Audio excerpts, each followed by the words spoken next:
What's up, guys? Welcome back to Newswave. Bunch of stuff to talk about today because, of course, the rumor mill keeps turning and it looks like we're apparently building up to another Nintendo Direct type video. I'm not kidding. It might happen again where that hype builds up. I hope not. That got a little out of control. And we found out that Stardew Valley is going to have some multiplayer, and they even shared a screenshot of it. So things are getting exciting right now.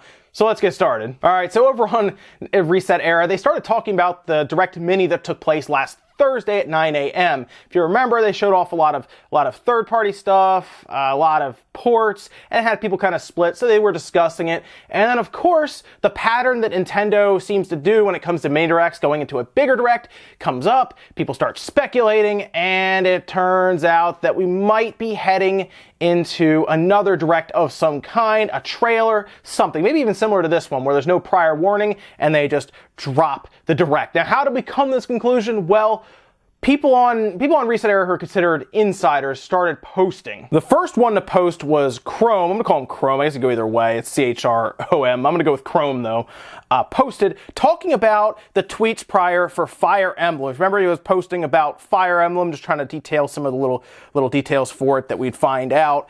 And we find out that there is something coming, or at least something in the works, according to them, saying, yes, I've been hearing for a while that another Nintendo Direct is in fact happening later this week, but the new Fire Emblem apparently won't be featured there either. I know nothing of its exact contents, but I've learned that it won't be the one-to-real Fire Emblem. It sounds like another small Nintendo Direct, from my understanding. No idea how they'll announce it. A more feature-length Nintendo Direct is supposedly planned for sometime in February, and in my opinion, that's probably where we may see Fire Emblem after all. Here's hoping. I'm really excited for it, and at this point, I'm not thinking there will be another Fire Emblem Direct, though, sadly. And then later in that thread, it's a very long thread, by the way, especially with all the hype and speculation, Thursday was actually named saying, yep, to be clear, it's been my understanding that this Direct will be on Thursday the 18th, was really sure it was supposed to be the next big one, but unfortunately that doesn't seem like the case to me anymore. Then we go on from there, Chrome does, talking about how this next Direct will be kind of broad. It may actually talk about accessories even. I'm not really sure what accessories they're going to show off,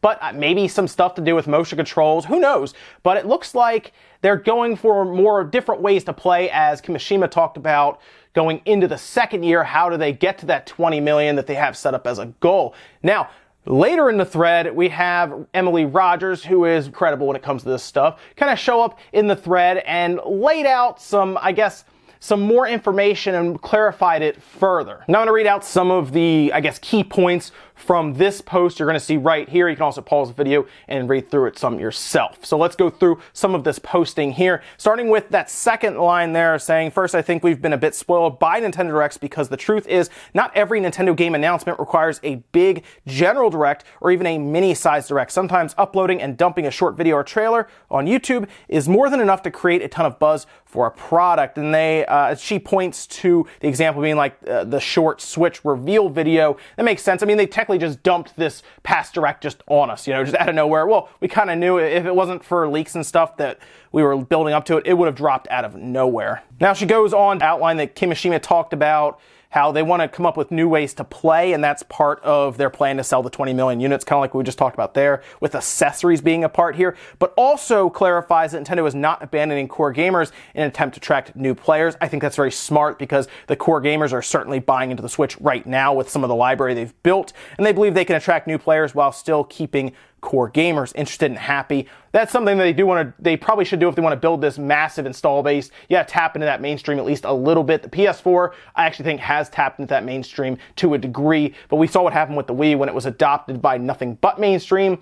It kind of died off a little later on because, well, they only played one game. Now she goes on to further outline that there will be announcements, third-party stuff, specifically from places like Square Enix, Ubisoft, and Bandai Namco. Some of them are unannounced titles that have been rumored, and then others we've not heard of at all. Things that I guess are very, very much under lock and key until its eventual announcement. It hopefully is a big surprise. That's what I'm looking forward to. Now, Emily goes on to say, listen, if there is an announcement this week, and it does seem like, based on from what we've seen with people like Chrome and maybe even what she's kind of describing here without trying to spoil anything, it wouldn't be anything massive, right? It maybe even would be smaller than the last mini we just got last Thursday. This could be something very small, like maybe even a single trailer about a different way to play with an accessory, or maybe it does have, maybe it's a little compilation of games and stuff, but it sounds like, from what I'm reading here and what I've been seeing online, it would be even smaller than the mini we just got. That was like a 14-minute thing.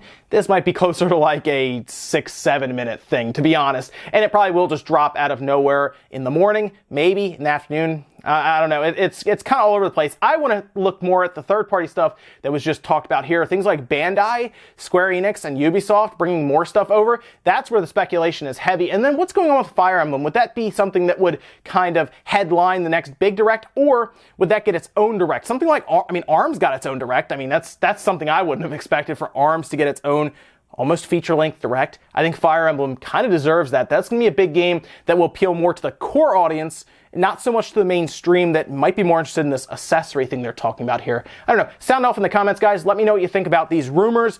Are you excited for a possible trailer or mini type direct? And are you looking more so forward to the possible large full-scale direct that could come sometime in February? It's very interesting times right now, and rumors help to fuel that interest. But keep in mind, I would take most of these rumors as more of an entertainment thing, something you can kind of keep an eye on and say, okay, I'll see if this actually comes true. And sometimes it's fun to kind of be in the know before things happen. So, take it with a grain of salt, obviously. Next up, let's talk about Stardew Valley. It's a game that a lot of people like because it is that spiritual successor to Harvest Moon. I really enjoy the game. It's very relaxing, isn't it? You can kind of just sit down and play it for a bit. I mean, I got it when it first came out on PC, but it's very cool to have it on something like the Switch because it looks like it's going to be getting updates going forward, opposed to the other portable system, I guess, the Vita, that would be playing it. And it looks like now we're finding out a little more about the multiplayer aspect. This was tweeted out by Concerned Ape saying, 4-player Stardew Valley LAN party at my house. It's really fun. It still needs some work, but the underlying network code is solid.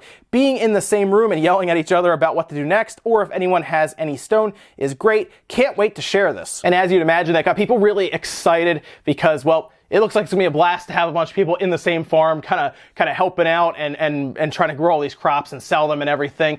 According to them, it can be done through LAN play, or it can also be done online. This patch that they're working on will be both, and you don't need to start a new game. You can just invite people into your current game, so you don't have to start over or anything, or even go into a separate room away from your town and everything. Apparently, they can just enter your game and play. There was also Pink Flamingo on that screenshot that I guess is part of it as well. It looks like it's gonna be a blast. I like Stardew Valley. I like the idea of having co-op.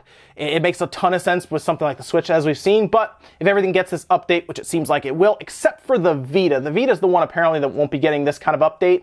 But still, if you can have it on the PS4, Xbox One, PC, or Switch, start playing online with a bunch of other people, that'd be awesome. I hope they maybe even looking at something like crossplay. Maybe not with the PS4, but the PC, the Xbox, and the Switch all together would be really cool because then you don't have to worry about, oh, are they playing Stardew Valley on the Xbox and I'm playing on the Switch? I guess I gotta jump over to my Xbox, they gotta jump over to their Switch, or even PC. I hope they kind of pursue crossplay as well going forward. I think that would just add to the experience. Next up, let's talk about a new studio that has been formed, and it sounds kind of interesting because they're gonna be jumping out of their comfort zone, it sounds like here, and that is a new studio called Wushu, and they're gonna be developing a new sci-fi IP. Now, you might be wondering, well, what have they done before? Specifically, we have a couple people here that have worked on things like Drive Club, for example, or MotorStorm, if you remember that game. The founder, named Alan McDermott, was actually working at Evolution Studios and Sony Interactive Entertainment, and the designer, director, Nigel Kershaw, also worked in places like Evolution Studios and Deep Silver and Revolution Software.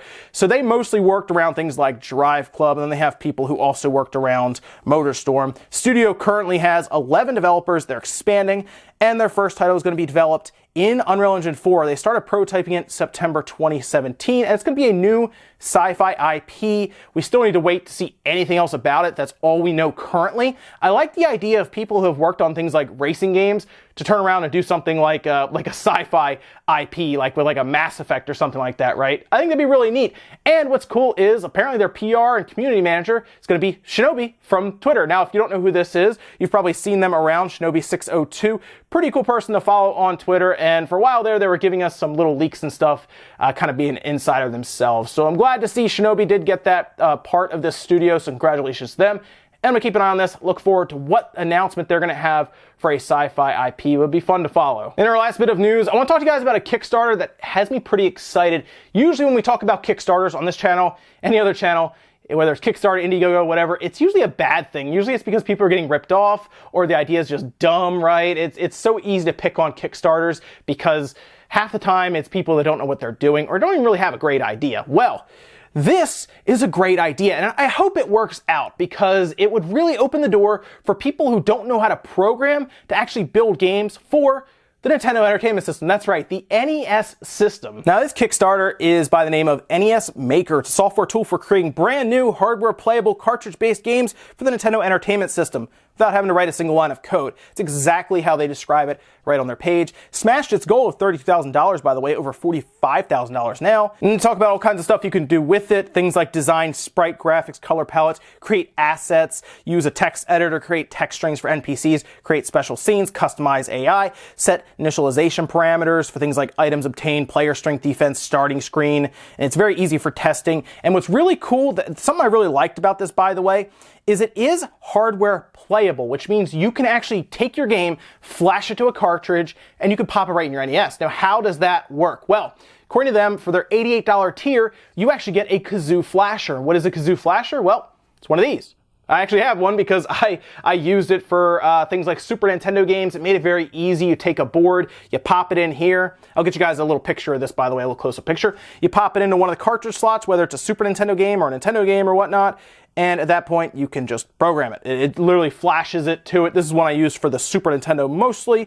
They have them all over the place on things like Infinite Lives. You can actually buy your own cartridges. And I like the idea of being able to design NES games without having to code because I feel like there are a lot of people out there who don't want to learn things like assembly, which is a pain. They even describe it on their page as being archaic to a degree, having to program in like an older assembly so it works with the NES. It's something that is a massive roadblock for people who have a great idea for an NES game but can't code. This is a cool thing.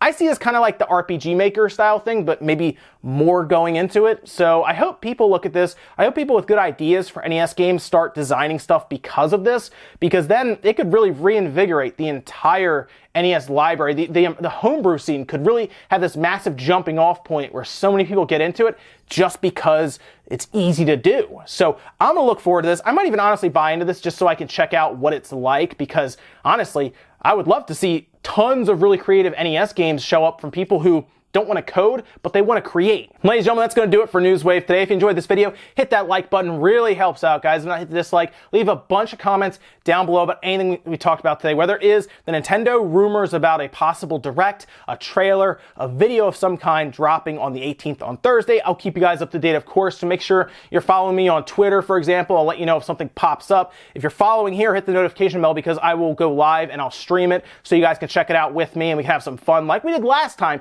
If you guys remember, I went live a few minutes after that trailer went up, so I was ready for it. So, maybe consider hitting that subscribe button and notification bell just in case you don't miss it. And then also let me know what you think about things like the new IP for the new sci-fi IP from the developers who brought us things like Drive Club Motorstorm. Do you think it's cool to see people go outside of their comfort zone and try something like this? I would really like to see what they come up with, and I'll be keeping an eye out, like I said. And then also let me know what you think about this NES Maker Kickstarter. Let's say people start getting into it and it becomes very popular. We could see all kinds of NES games. Maybe you could even design one without having to code because maybe you have a great idea. It's a cool way to do it, and the fact that you can flash it and then pop it into your NES and actually play it with a controller on the screen, I think is very satisfying. Thanks guys for watching, and I'll see you next time.